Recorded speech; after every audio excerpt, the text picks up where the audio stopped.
जय हो साधु जीवन की जय हो।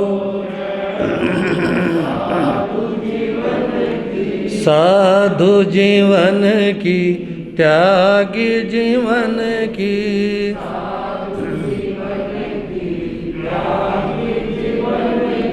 सुर समूह को जो अति पर्य है, कल्प वृक्ष सम सुख के धाम। इंद्र पूज्य उन महावीर को करता हूँ शत बार प्रणाम। गुरुओं के गुरु भागमल का धरता हूँ मैं मन में ध्यान।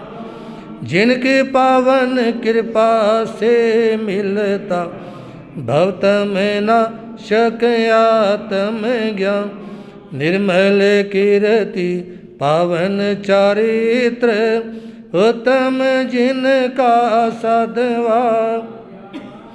महिमाशाली परोपकारी उत्तम संयम श्रेष्ठ विचार।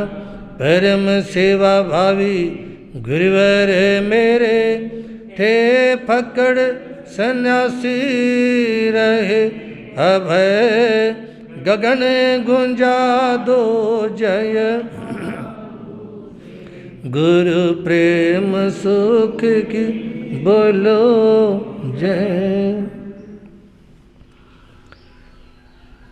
परम पूज्य अनंत उपकारी नवजन प्रदाता चमत्कारी बाबा मेरी आस्था के अनंतनाथ आराध्य गुरुदेव श्री प्रेम सुख जी महाराज साहब के पावन पवित्र चरण कमलों में कोटिश वंदना अभिवंदना। मोक्षाभिलाषी पुण्यमान आत्माओं, नादौन आने के बाद में 4 कसायों के ऊपर चर्चा प्रारंभ की गई, जिनमें से प्रथम क्रोध का विषय कल आपके सामने संपूर्ण हुआ था। आज अभिमान के बारे में विचार अभिव्यक्ति से पूर्व कुछ पंक्तियां हैं, सुने, मिलकर बोलने का भाव रखें।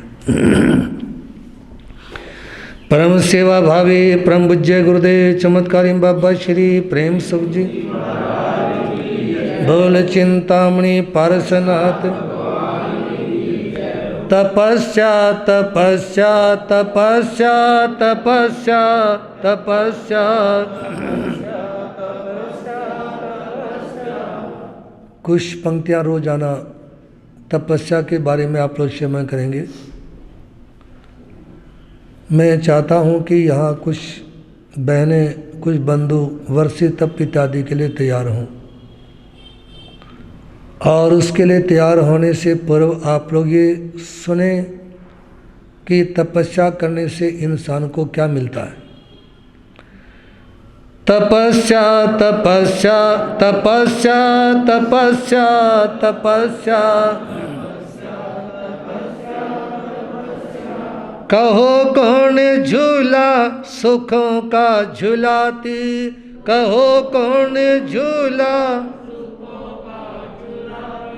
कहो कौन माता सी ममता दिखाती। कहो कौन माता सी। कहो कौन नरकों के दुख से बचाती।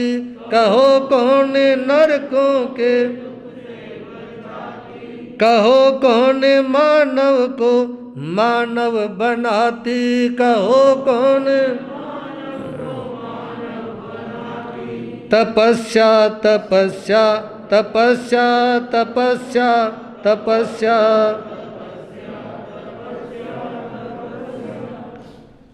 प्रतिदिन तपस्या के माध्यम से मिलने वाली 4 प्रेरणाएं और 4 सुखों के बारे में आप लोग भजन की पंक्तियों में श्रवण करेंगे। इसी के साथ सुन आप लोग 4 कसायों के बारे में। कोपियम पणा से मानो विनय नासनो। माया मिताणी नासे लोह सब विनाशेणो कोहमाणं च मायं च लोहं च पाववर्धनं वम्मे चत्तारि दोषेउ इच्छन्तो हि यमपणो। क्रोध प्रीति का नाश करता है, मान विनय का नाश करता है, माया मैत्री को मिटाती है और लोभ इंसान के सभी गुणों को समाप्त कर देता है। इसलिए भगवान महावीर कहते हैं क्रोध मान माया लोभ इन चारों को कसायों को बढ़ने मत दो। जो जो लोग अपनी आत्मा का हित चाहते हैं वो इनके ऊपर नियंत्रण करने का कंट्रोल करने का प्रयास करें। मानो अरिम किम हियमपणो।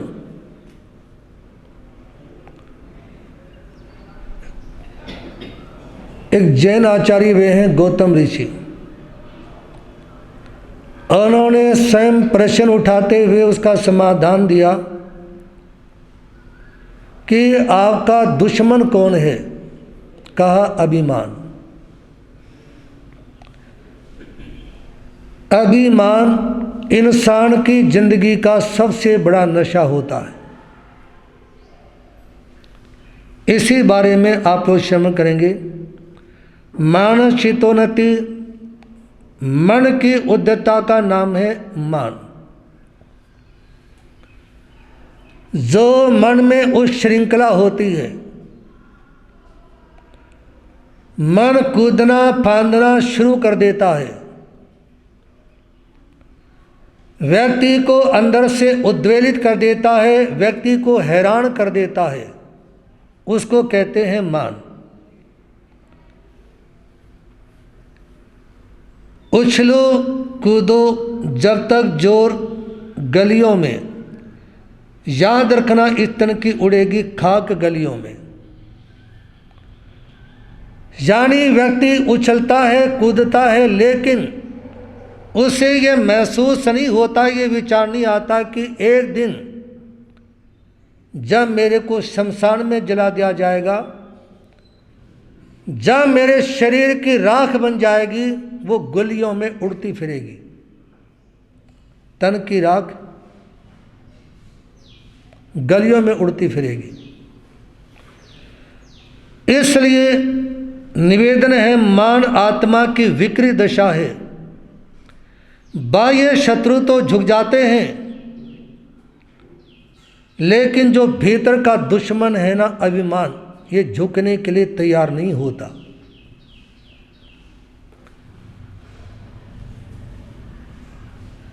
जब राजा शनि को पता चला कि मेरी आत्मा मरने के बाद नरक में जाएगी, तो वो भगवान महावीर से पूछते हैं कि प्रभु ऐसा कोई उपाय जो आत्मा नरक में जाने से बच जाए। तो उस समय भगवान महावीर ने कई उपाय बताए। पुण्य श्रावक की सामायिक खरीदना, काल शौकरी कसाई का हत्था बंद करना इत्यादि अनेक उपायों में से एक उपाय बताया कि यदि तुम नरक में जाने से बचना चाहते हो तो तुम्हारे राजमहलों में रसोई में काम करने वाली जो दासी है उसके हाथों से आप संतों को गोचरी दिलवाना। राजा शनिक ने सोचा जो जो नरक से बचने के उपाय बताए हैं और तो चाहे मुश्किल हो भी जाए, लेकिन मेरे घर में रसोई में जो कार्य करती है वो तो मेरे प्रेशर को मानेगी।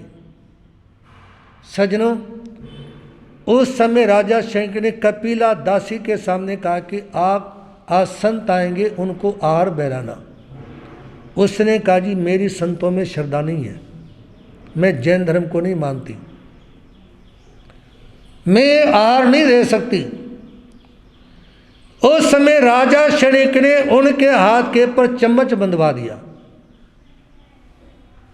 और जैसे ही संत आए गोचरी लेने के लिए, तो तो उस समय वो दासी आहार देते समय बोलती है कि ये जो आहार है, गोचरी है, ये मैं नहीं दे रही, ये जबरदस्ती मेरे हाथ के ऊपर जो चम्मच बांध रखा है ना, वो चम्मच दे रहा है।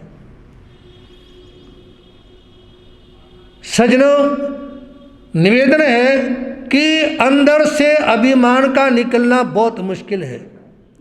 ये नहीं आप लोगों के लिए, चाहे इसमें मैं स्वयं हूं, क्योंकि यदि मेरे भीतर राग नहीं होता, द्वेष नहीं होता, या चार कसाय में से कोई भी कसाय मेरे भीतर में नहीं होता, तो इस लकड़ी के पाटिए पे थोड़ा बैठता। मैं बैठता सोने के सिंहासन पे। किसके पर? और आप लोग मेरे सामने इस हाल में नहीं बैठते, आप लोग बैठते समोषण में। कहाँ बैठते? तीर्थंकर भगवान जब राग और द्वेष को जीत लेते हैं, जब क्रोध मान माया लोभ को खत्म कर देते हैं, उसके बाद उनकी व्यवस्था दैविक शक्तियां करती हैं। और वो दैविक शक्तियां तीर्थंकर भगवान के लिए लगाती हैं सोने का सिंहासन, और लोगों की व्यवस्था बैठने के लिए करते हैं समोषण में। और उस समोषण में एक व्यवस्था होती है, कहाँ तीर्थंकर भगवान बैठेंगे, कहाँ केवली संत बैठेंगे, कहाँ केवली साधु बैठेंगी, कहाँ मन प्रिय ज्ञानी बैठेंगे, कहाँ अवधि ज्ञानी बैठेंगे, कहाँ सामान्य संत बैठेंगे, कहाँ श्रावक बैठेंगे, कहाँ श्राविका बैठेंगी, कहाँ देवी देवता बैठेंगे, कहाँ पशु पक्षी बैठेंगे। ये संरचना होती है। और उस संरचना के हिसाब से जो बैठने की व्यवस्था होती है, उसको बोलते हैं समोषण। क्या बोलते हैं? आज यदि प्रवचन सभा में कोई कुत्ता आ जाए, बिल्ली आ जाए, कोई पक्षी आकर के खिड़की इत्यादि पर बैठ जाए, तो आप पक्षी को उड़ाने की और उस पशु को भगाने की कोशिश करेंगे। लेकिन भगवान महावीर के समोषण में आके बैठते थे। और निवेदन है, जिस समय हमारा पंचकुला में चातुर्मास था सन 2000 में, उस चातुर्मास में सूत्र कृतांग सूत्र की वाचनी दी जाती थी। और जहाँ संघ के मंत्री जिसके पास खड़े होकर के बोलते हैं ना, पार्टी के पास में 2 चिड़िया आकर के बैठ जाती। 1-2 दिन नहीं, रोज आना। और जितनी देर तक सूत्र कृतांग सूत्र की वाचनी होती वो सुनती, और सूत्र की वाचनी पूरी होते ही चली जाती। मेरे कहने का भाव यह है कि प्रवचन में, धर्म सभा में कोई भी व्यक्ति आए, उसका लाभ ले। कई बार क्या होता है, कुत्ता एक ऐसा प्राणी होता है जिसकी अन्य प्राणियों से ज़्यादा समझ होती है। वो संतों के साथ विहार भी करते हैं, वो कई बार प्रवचन में भी आकर के बैठ जाते हैं। कई क्षेत्र ऐसे हैं, यूपी में एक जगह है कांदला, कोई भी जैसा दिगंबरी श्वेतांबरी तेरहपंथी मूर्ति भजक कोई भी संत यदि विहार करते आ जाते तो छोड़ने के लिए जाना। श्रावकों के साथ वो कुत्ता भी छोड़ने के लिए जाता है। मालेर कोटला में एक कुत्ता जैन स्थानक में हमने देखा, संत यदि गोचरी के लिए जाते हैं तो साथ में जाता। कोई किसी के घर में उसको खाने पीने की चीज डाल देता तो उसको ना सूंघना और ना छूना, केवल धर्म स्थान में आकर के लेना। ये समझ की बातें हैं। लेकिन निवेदन आप लोगों के सामने कि समोषण में नरक गति के जीवों को छोड़कर देवी देवता नर नारी पशु पक्षी सभी आकर के तीर्थंकर भगवंतों की वाणी सुनते हैं और उस वाणी को सुनते हुए अपने जीवन को बदलते हैं।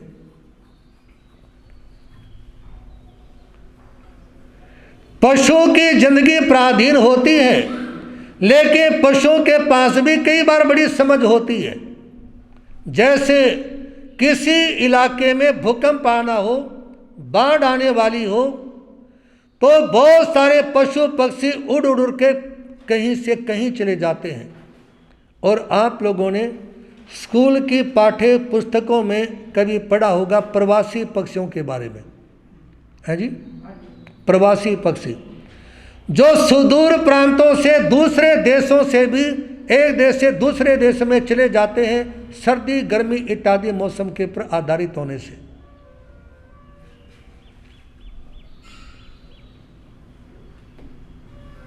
इसलिए जब भी धर्म सभा में आए, कोई भी संत बोल रहा हो, साध्वी बोल रही हो, शुरू से आखिर तक हर विषय को सुनने का प्रयास करें ध्यान से, और उससे सुनते समय केवल एकमात्र अपने उपयोग की, अपने काम की बातें ध्यान में रखो। लगता है कि इस बात से मेरा कोई प्रयोजन नहीं, उस बात को याद करके काटा मार दें, और जिससे लगता है कि इस बात से मेरा सुधार होगा, मेरे जीवन का कायाकल्प होगा, उसको आप हृदय में उतार लें। तो निवेदन है, भीतर के क्रोध को मिटाने का प्रयास करें। इस जमीन पे जिसका था दबदबा, किंतु इस जमीन पे जिसका था दबदबा कि बुलंद अर्श पे नाम था, उन्होंने यो फलक ने मिटा दिया कि मजार तक का निशान था। यानी जिनकी तूती बोलती थी ना, एक बार जिंदगी में ऐसा अवसर आया कि जब वो खा के मिट्टी हो गए ना, चाहे वो जलाए चाहे वो मिट्टी में दफनाए, उनकी कोई भी पहचान शेष नहीं रहती। जिस शमशान में जलाया जाता है, यदि 2-4 वर्ष के बाद में कोई व्यक्ति जाकर देखेगा ना, उसकी चिता की अलग से कोई पहचान नहीं मिलेगी। और कब्र में जिस व्यक्ति को खोद करके दबा दिया, वहां कुछ नहीं मिलना। इसलिए आप जीवन को जी रहे हो, और इस जीवन को जीते जीते आप उस घड़ी को याद कर लें, उस घड़ी को कि मेरा जीवन बहुत छोटा सा है। भगवान महावीर ने एक संदेश 36 बार दिया। कितनी बार? और संसार में कहावत शुरू हो गई कि मैं इसको 36 बार कह चुका, लेकिन ये समझता नहीं है। या लोग बोलते हैं इसको मैं 70 बार बोल चुका हूं, ये नहीं मानता है। ये दोनों कहावतें भगवान महावीर के समय से शुरू हुई। 36 बार भगवान महावीर ने कहा, समयम गोयम मा पमा ये, हे गौतम समय मात्र का भी प्रमाद मत कर। 36 बार कहा। और एक ही अध्ययन में 70 मार्ग बताए मोक्ष में जाने के। कितने?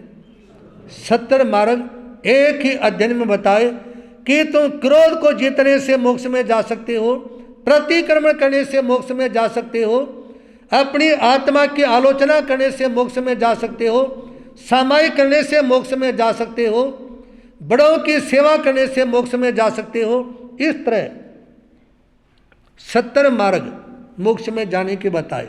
और संसार में ये कहावत बन गई कि मैं 36 बार कह चुका, तुम नहीं समझते। मैंने 70 बार कहा कि इस तरह से चलो, इस तरह से करो। लेकिन निवेदन है कि जब व्यक्ति के ऊपर कसाय हैवी होते हैं ना, राग द्वेष हैवी होते हैं ना, उस समय इंसान की समझ के ऊपर पत्थर पड़ जाता है। वहां इंसान की बुद्धि काम नहीं करती। जैसे कोई मैच चल रहा हो ना, देखने वाले उस समय कोई चौके की डिमांड करता है, कोई छक्के की डिमांड करता है, और देखने वाले, बैटिंग करने वाला बैटिंग करता है, बॉलिंग करने वाला बॉलिंग करता है। और देखने वाले यदि अपने देश का खिलाड़ी बॉलिंग करता हो तो आप बैठे बैठे ऐसे हिल जाते हो जैसे बॉल आपके हाथ में हो, और कोई बैटिंग करता है तो आपका शरीर इस ढंग से टेढ़ा हो जाता है जैसे छक्का आपने मारना हो, क्योंकि आप जिस दृश्य को देखते हो, जिस वातावरण को सुनते हो, उसमें वैसा ही भाव और वातावरण बन जाता है। प्रवचन में भी श्रोता और वक्ता एक साथ में जुड़ जाते हैं। सभा में बोलने वाला जो बोलता है और सुनने वाला जो सुनता है, उनके भाव एक साथ में जुड़ जाते हैं। और इसलिए याद रखना, जब प्रवचन सभा में आते हैं ना, बहुत सारे कर्म ऐसे हैं जो हमारे और आपके इकट्ठे बन जाते हैं। समझ आ रही बात? क्योंकि सुनाने वाले के जो भाव हैं वैसे ही भाव सुनने वाले के बने हुए हैं।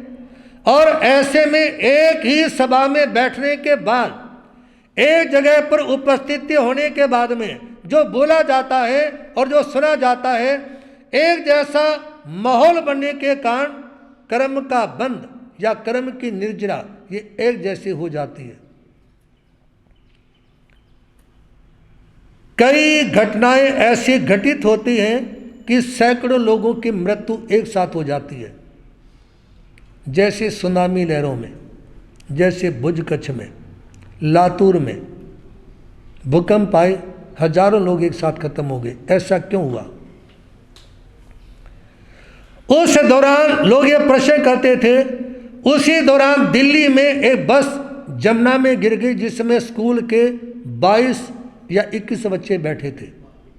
कोई शीलमपुर से था, कोई गौतमपुरी से था, कोई शास्त्री पार्क से था, कोई गांधीनगर से था।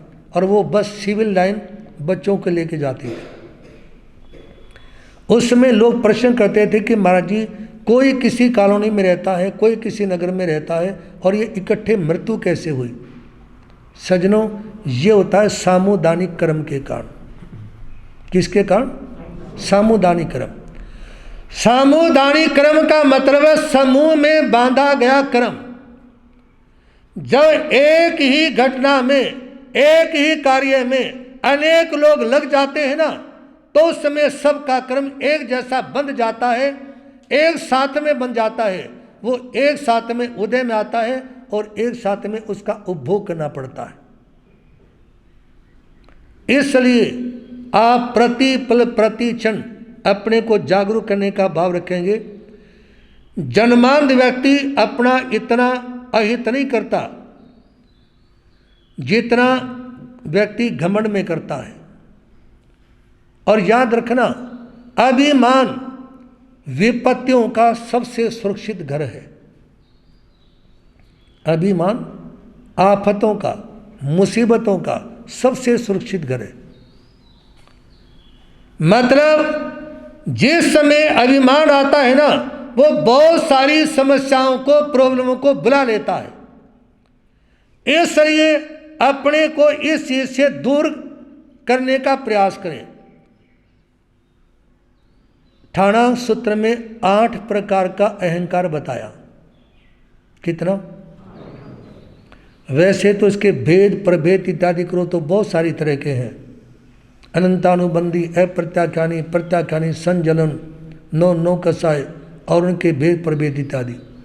लेकिन मुख्य 8 अहंकार बताए। सबसे पहला बताया जाति मद, जाति का अहंकार करना।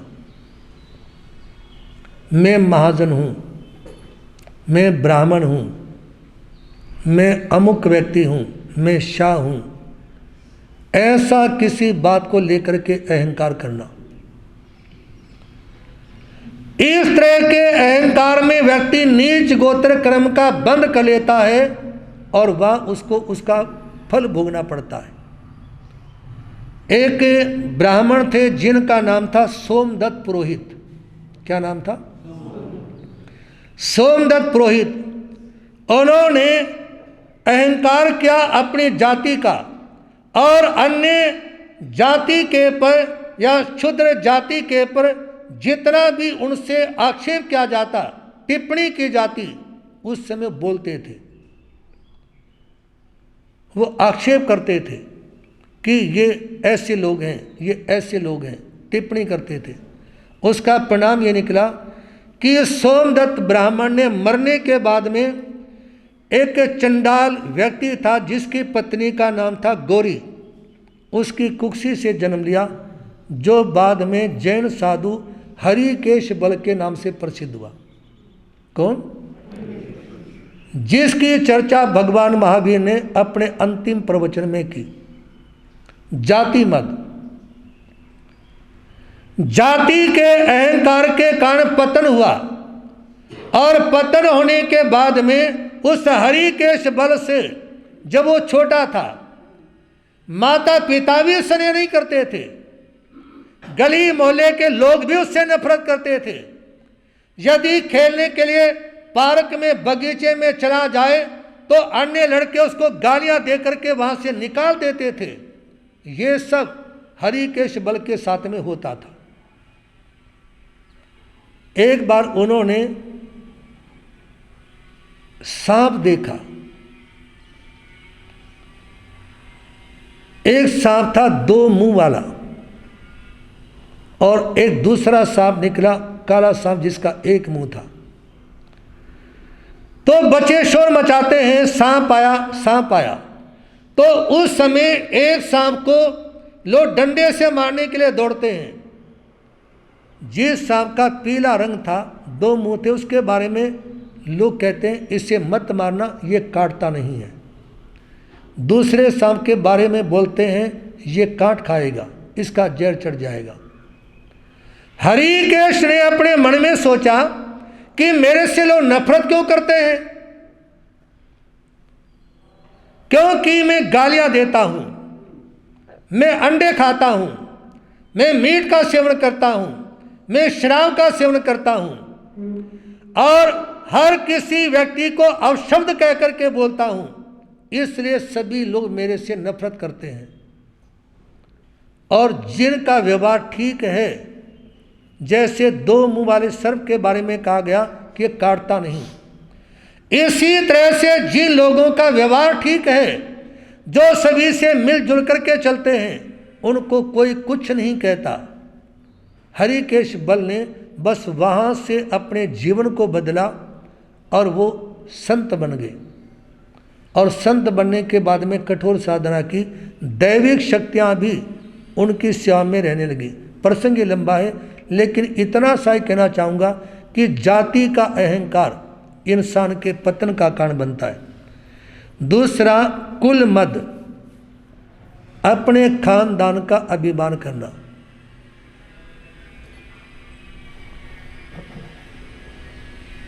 इस बारे में विस्तार से कहने की आवश्यकता नहीं, क्योंकि आप लोगों ने भगवान महावीर के चरित्र में सुखदर्शन मुनि के द्वारा इस विषय को विस्तार से सुना है।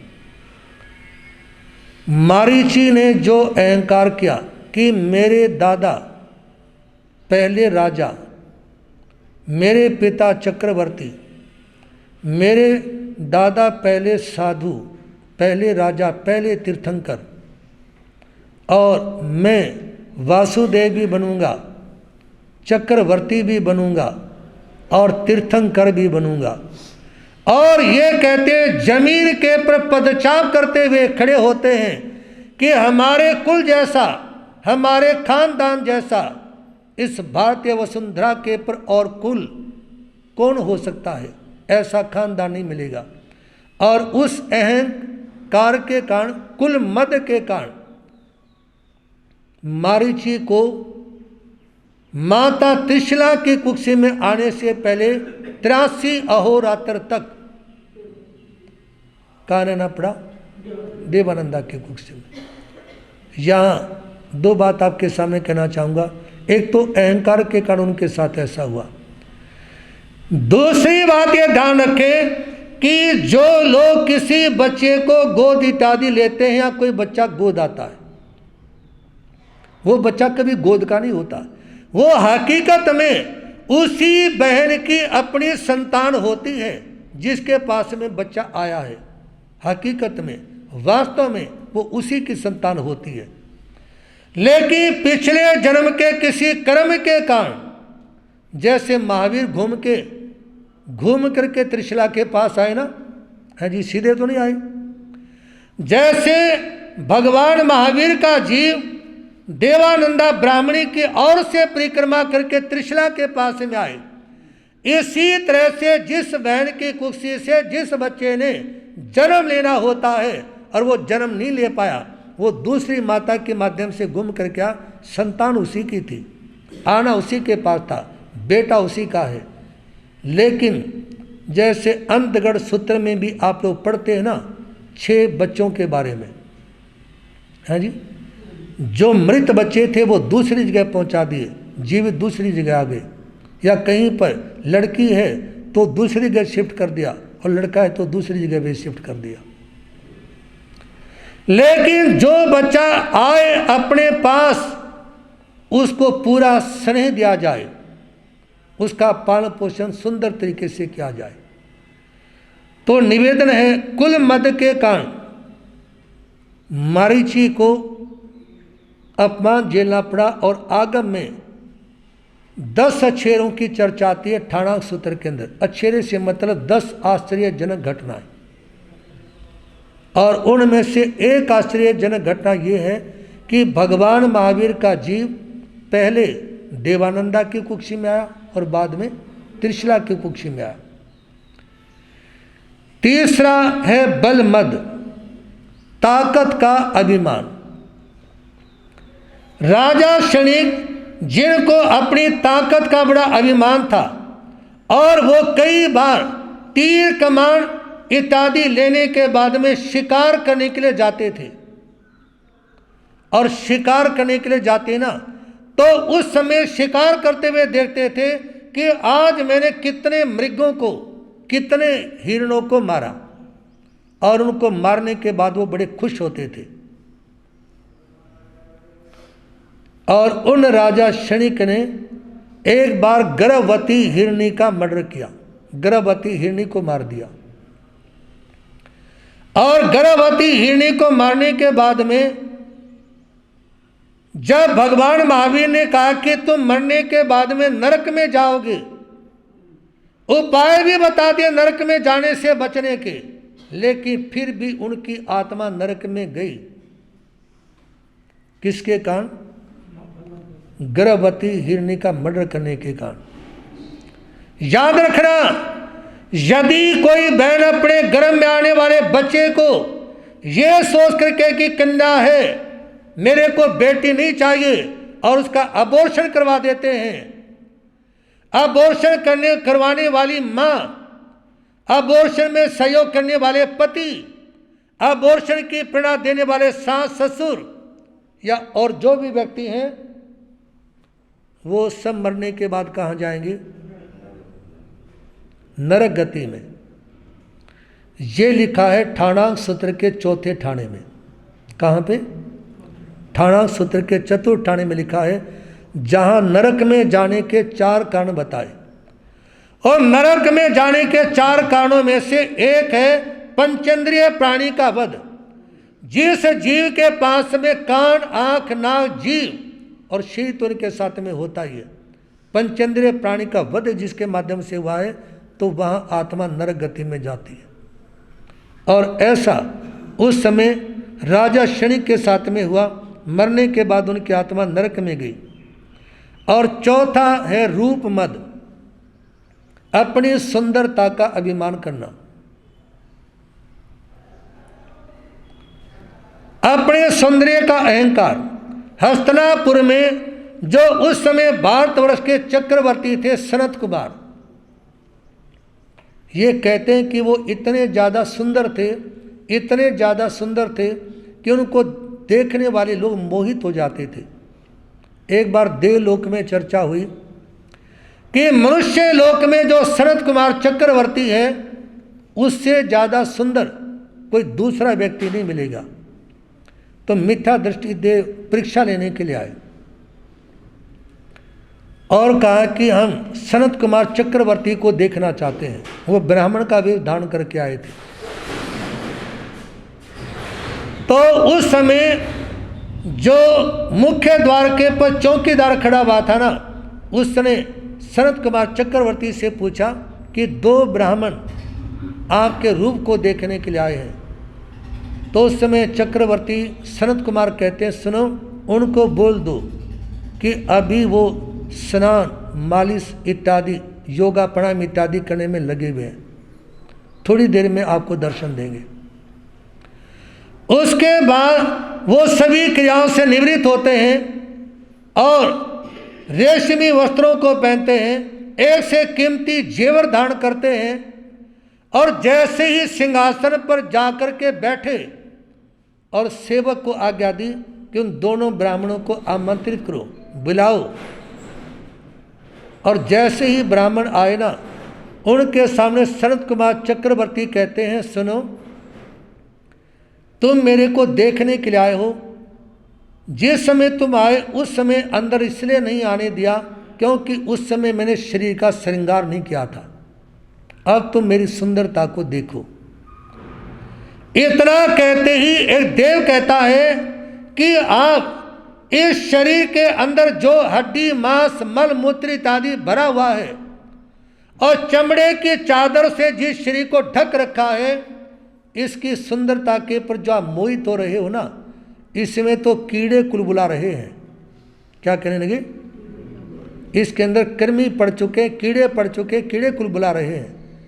सनत कुमार चक्रवर्ती आश्चर्यजनक दृष्टि से देखते हैं, तो उस समय वो ब्राह्मण जो वास्तव में देव थे, वो कहते हैं यदि हमारे ऊपर विश्वास ना हो तो अपनी हथेली पर थूक करके देख लो, उसी में कितने कीड़े कुलबुलाते मिल जाएंगे। जब सनत कुमार ने ऐसा किया ना, तो थूक में कुलबुलाते कीड़ों को देखा, तो उस समय एहसास हुआ कि रूप का अहंकार करना भी व्यर्थ है। अपनी खुद ही पर्दा है दिलदार के लिए, अपनी खुद ही पर्दा है दिलदार के लिए, वरना कोई नकाब नहीं यार के लिए, वरना कोई नकाब नहीं यार के लिए। मतलब यदि कोई परमात्मा से मिलना चाहता है ना, उसमें परमात्मा की ओर से बाधा नहीं है, उसमें किसी और व्यक्ति की तरफ से बाधा नहीं है। सबसे बड़ी बाधा उस व्यक्ति की अपनी ओर से है, अपने अहंकार की, अपनी खुदी की। अपनी खुदी के कारण व्यक्ति खुदा से नहीं मिल पाता, और किसी की तरफ से कोई बाधा नहीं होती। समय हो चुका है, कल आप लोग इस बारे में पुनः श्रवण करेंगे। अभिमान सबसे बड़ा नशा, और ये इंसान का सबसे बड़ा शत्रु है, और इनसे बचना बड़ा मुश्किल है, क्योंकि चाहे क्रोध है, चाहे मान है, चाहे माया है, चाहे लोभ है, ये सब एक से एक बढ़ करके हैं। क्या है? ये एक से बढ़ के, जैसे बीमारी है ना, यदि किसी को हार्ट की तकलीफ हो जाए, हार्ट वीक हो जाए, पैसे में करीब इत्यादि लगवाना पड़े, तो आदमी कहता है सबसे भयंकर बीमारी हार्ट की है। किसी को कैंसर हो जाए, वो कहता है सबसे भयंकर बीमारी कैंसर की है। टीबी हो जाए तो कहता है टीबी की बीमारी भयंकर है। किसी के पेट में दर्द हो जाए, वो कहता है कि बाकी तो ठीक है, पेट में दर्द बड़ा भयंकर होता है। किसी के हाथ में दर्द हो जाए तो व्यक्ति कहता है हाथ ठीक हो, कम से कम व्यक्ति माला तो फेर ले, हाथ ठीक रहना चाहिए। और किसी के पैर में दर्द हो तो व्यक्ति कहता और कहीं दर्द बेशक हो जाए, पैर में नहीं होना चाहिए, कम से कम चल करके स्थानक तो जा सकते हैं। लेकिन याद रखना, बीमारी सारी ही भयंकर होती है।